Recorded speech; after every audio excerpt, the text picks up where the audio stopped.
Alright guys, HyDra and say, hope you're doing well and enjoying your day so far. Big development in Rostermania last night with Cloud9, just a couple of weeks after confirming Simp as a restricted free agent from their roster, changing their mind entirely. The former New York Subliners team has squad wiped their entire roster, except from the man himself, Simp. After losing HyDra to the Los Angeles Thieves, seems like they've come to the decision building around the next most talented player on their team is the way to go. That means the two world champions, Skyz and Kiz, that won on this organisation in 2023 are out of the door, but KiSMET's response especially was very interesting when it comes down to what exactly has been going on in this whole situation. Very much interested to your thoughts in the comments below. Hit the like button if you enjoy. Subscribe if you're new as always. I greatly appreciate it. Plenty of Rostermania stuff to get into today. Starting here with DiamondCon, was actually on the Subliners organisation right way back in the day in the Cold War season. This most recent year was on Los Angeles Guerrillas. They no longer exist to our understanding. They're getting overtaken by Gentlemates, and we're going to discuss what their roster might be over the coming minutes here. But DiamondCon was also on the Minnesota Rocket at the Esports World Cup. That did not go especially well. Again, it was G2, wasn't it, technically at the World Cup, but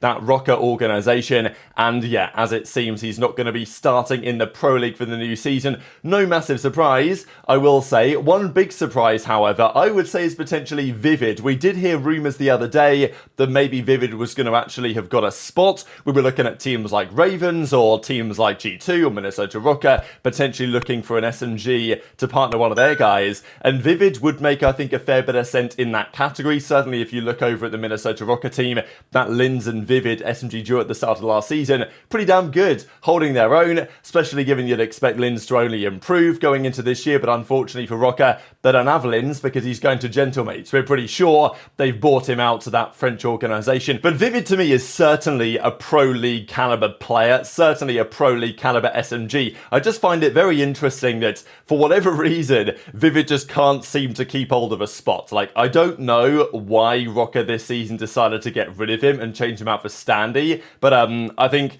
no one really thought that was a good idea, and it proved not to be a good idea. Is that just Rocket making weird decisions, or is it just something with Vivid that makes him difficult to team with? I don't know, but the reality is that he's going to be starting in Challengers next year. I'm sure that he's going to be back in the league. I think he's easily good enough to be in that conversation, and you know, he was even on Dallas Empire in the Cold War season briefly, when they were making grand finals that year. So, you know, Vivid's definitely been there and done it, but also in that season, he was on, you know, the Los Angeles Guerrillas team, and they eventually benched him. So it was all a very strange set of circumstances, and it's happened more recently than that as well. So, you know, maybe there's a bit more to this whole Vivid situation because, you know, there's just a consistent trend over the last few years where despite clearly being a solid, you know, very aggressive SMG player that can really do some damage on his day and be on a contending midfield roster as far as I'm concerned, that's not been the case, and whatever team he's been on has often not ended especially well, but we'll see. He's going to go down to Challengers and potentially run it back up. I definitely thought one potential candidate team for Vivid, if there was anyone, would be the G2 Esports team of effectively the Minnesota Rocket, which we're pretty sure they're still going to be called in the upcoming season. The other day, we heard rumours they were looking at aBeZy and PaulX as an AR duo, which, look, I'll be honest, it didn't make much sense to me. I wasn't sure I liked it at all, and I kind of feel bad for those guys in the sense that the community reaction to that leak has probably, at least in part, cost them a spot. The rumour the other day was that Rocket were looking at either aBeZy and PaulX as their AR duo, or they were looking at Clayster and Geo as their AR duo. Those were the two they were weighing up, and the community reaction to it being aBeZy and PaulX were potentially the favourites has probably had a part to play in pushing them the other direction, to be honest, which is kind of unfortunate for those guys, but look, it is what it is. I think what they're doing is probably for the best. So Rocket are looking for, and Jake Hell says these are basically done deals now, Geo and Estriel for the Black Ops 6 season. This, I like it, right? I mean, I cannot complain about the decisions that many of these organizations have made this year. Yes, some of these teams will suck. Some of these teams will be better than we expect. Probably one of the top 3 will be worse than we expect. Whatever. But the reality is that on paper, the teams that are being formed this year are, you know, maybe more solid than we have seen in recent years. There will be bad teams. This team may be bad, but I feel like the players they're going for are the correct players, to be honest. So Rocker, we think they're trying to get Hook, that's the understanding there. Lins, however, is gone, we're pretty sure, over to the Gentlemates team. So the first two players are likely to be Geo, who I thought did a stellar job actually on the Vegas Legion last season. When he joins, was no doubt in my mind a big part of their turnaround in the middle of last season. And then Estriel was, to be honest, Rookie of the Year candidate at the end of the year. I would say Los Angeles Guerrilla's best player, certainly on LAN, and you know, he was on Rocker G2 at the World Cup and alongside Lins, and they did, you know, reasonably well as an SMG duo. The AR duo, though, wasn't quite so hot, and the team didn't turn out to be especially good. But I think they're taking some correct decisions, investing in some talent for the future. The Hook thing, to me, is a bit questionable, but then again, you know, alongside Estriel, you're going to need someone who has at least the potential to slay, and of the available options, Hook is one of the more sensible ones to get. So I do get it. Getting Hook, I think it's always risky. You know what you get with Hook. I think with Hook on board, you know, you're never going to be consistently making Sundays or anything, but you can get there occasionally because the ceiling is high, I think is the point. And obviously consistent Sundays is a challenge for any team in this league, especially given how top heavy it is. So that's what we think Minnesota Rocker are doing right now. The AR spot needs sorting. That's the final piece of the puzzle. And,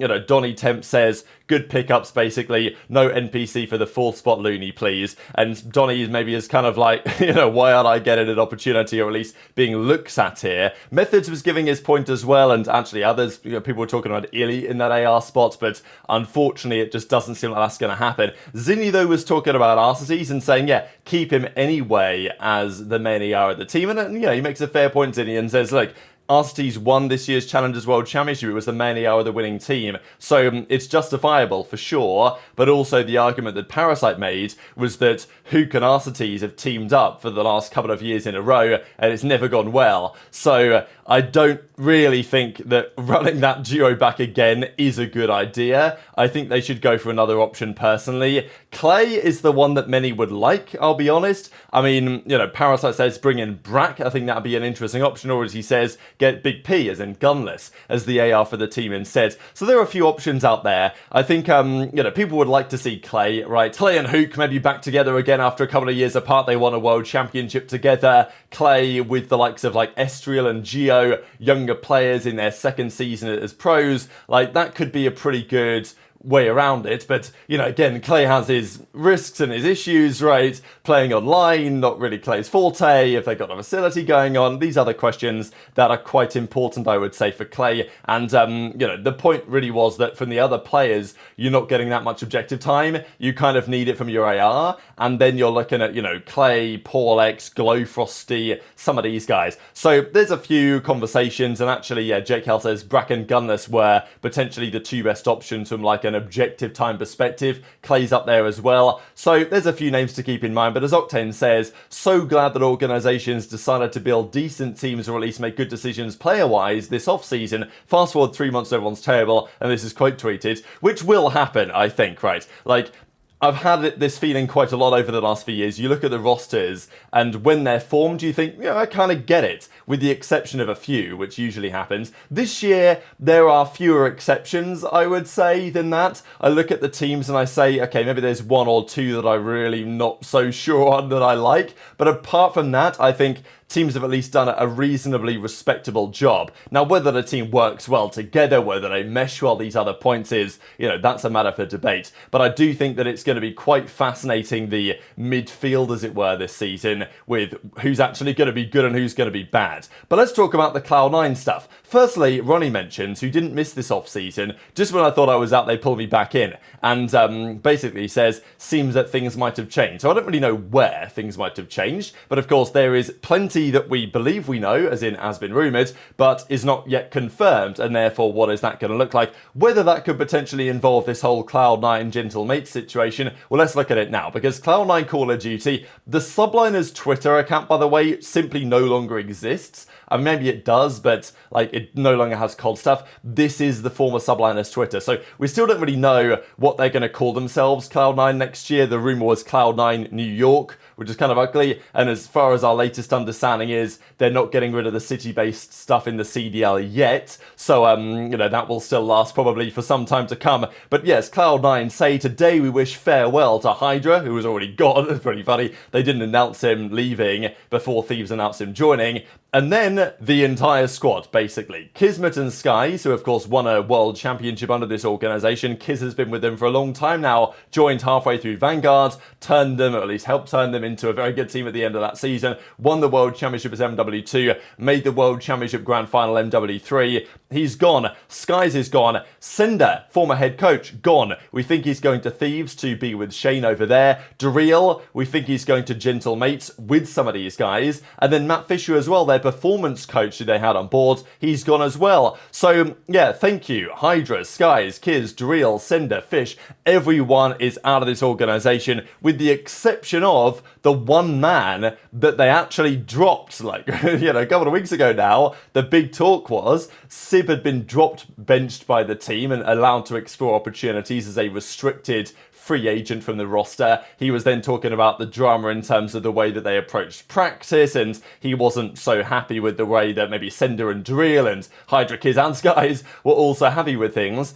And likely, and it seemed to be the case, Sib would be gone and this team would have stayed unless HyDra had opportunities, which he did, and HyDra wanted to take said opportunities, which he did. So with HyDra leaving, it then raised the question again as like, well, do we build around Skyz and Kiz with no HyDra and no Sib, which seems like a bit of a death sentence, to be honest. At least if you want championship success. I mean, look, Skyz, I think, is actually probably an underrated player. I think people maybe don't give him quite the credit that he deserves as an AR. KiSMET, you know, I'm kind of unsure exactly how good KiSMET actually is. I think we're going to find out maybe this year when HyDra plays with Envoy to see how that's going to play, and also with Kiz playing with the new SMG. But imagine you keep those two, let's say you bring back Priestahh or whatever. I think that's what they're going to do over at Gentle Mates, to be fair. But whatever team you could form with those two plus two is just not going to be as good as with HyDra and Sib. And the HyDra and Sib team, sure, they won a major, but they weren't that competitive this year, and they came second at Champs, which was commendable, but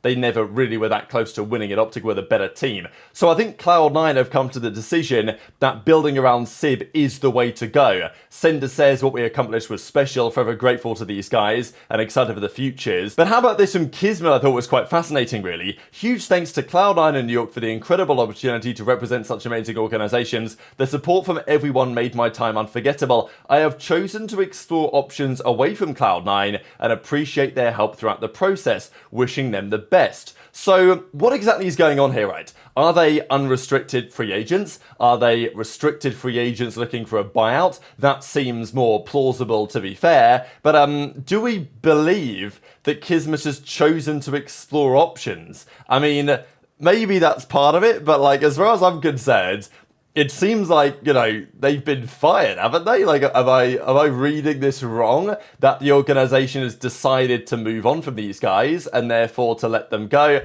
I don't know. What's your read on this, right? Maybe in the same way that HyDra did, Kiz and Skyz looked at opportunities, the Gentle Mates opportunity came along and they wanted to go there instead, which maybe makes this partly true. But I think it seems to me, at least, it's more true that Cloud9 decided they needed to keep the talent on board, which is why we're pretty sure they've kept Sim on board, and therefore, well, they have, literally they have, and therefore he has the keys to the team. So what's he going to do? What is the team going to do? Because Sib can now, on some level, build the team in his own image, especially because we think that Accuracy is coming on board as the head coach of a roster that might be this team. This was the rumour the other day. Sib attached Kremp and Nero as the team of four over there at Cloud9 New York, and then the team over at Gentle Mates is potentially going to be Skyz, Kiz, Priestahh, and Linz, similar to 20 2023 Subliners team, but with Lins for HyDra. So those are the theories as it stands. Things, of course, may change over time. Sib is meant to be teaming up with Attach as an AR duo. That makes so much sense with accuracy if he's going to be the head coach over there, given that those guys are all boys. Then they've got to figure out what's the SMG duo going to look like and whether these guys are the actual best options available. But very much intrigued to your thoughts on all this drama in the comment section below. Hit the like button if you enjoyed, subscribe if you're new, take care, and I'll see you next time.